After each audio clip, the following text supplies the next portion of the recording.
সংজ্ঞাটা 2 নম্বর কোথায়? সারা পৃথিবীর মানুষ যদি কোরআনের পাশে চলে আসে, মহিলারা যদি মানে কোরআন, বেড়ে যাবে তাদের মান ও সম্মান।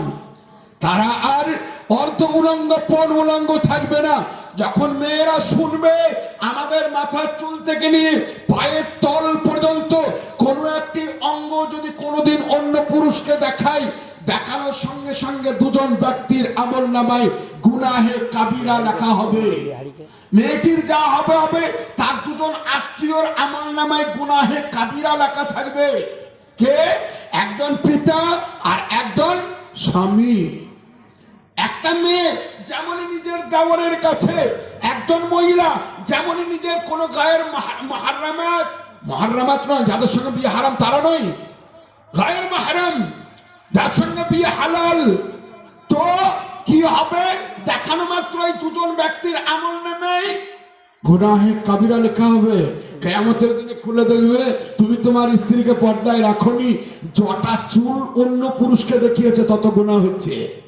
জি, আর এখন তো তোমার কি বলো, বোরকাটা তো আর পর্দার জন্য ব্যবহার হয় না। কিসের জন্য ব্যবহার হয় জানেন? আমার গোকর্ণ গ্রামে একটা পার্ক হয়েছে, নাম করা পার্ক।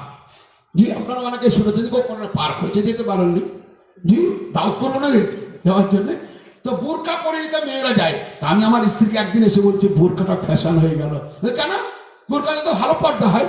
আমি পর্দা জানো, এই যারা আসছে না এই পার্কে, যারা আসছে এরা যেন কেউ চিনতে না পারে, চিনতে যেন কেউ না পারে, তারই জন্য বোরকা পড়েছে। খেপি পর্দার জন্য নয়, যেন কেউ চিনতে না পারে।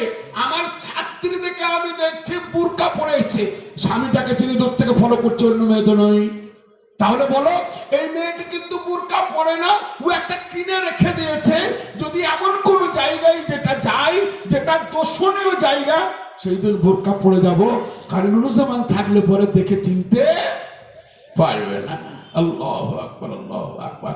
এর জন্য আমার ভাই, সারা পৃথিবীর বেঈমানরা জানে যদি কোরআন মানুষ মেনে নেয়, কোরআন যদি মানুষের কলিজায় চলে আসে, যুবকদের কলিজায় যদি কোরআন চলে আসে, রাত্রি 2টো পর্যন্ত মোবাইলের সঙ্গে তামসা করবে না, বরং তারা জানবে আল্লাহর কোরআন তেলাওয়াত করলে আমার বাড়িতে 30,000 ফেরেশতারা বডিগার্ড হিসেবে কাট দেবে। সূরা বাকারা পড়লে কাট দেবে না? দেবে না? আল্লাহ নবী বলেছেন সূরা বাকারা কেউ যদি পড়ে তো তার বাড়ির চারিপাশে 30,000 ফেরেশতা নক্ষত্র মণ্ডলীর মতন চেহারা নিয়ে চারিদিকে কাট দেয়। সময় নেই না তো বলে দিতাম হাদিসটি। এর জন্য আমার ভাই, আজ আমি দেখতে চাই সেই পৃথিবীর বেঈমানদের বুকে লাথি মেরে ইসরায়েলি ক্ষমতা, খ্রিস্টানি ক্ষমতা, বিধর্মীর ক্ষমতাকে ধূলিসাৎ করে দিয়ে আজ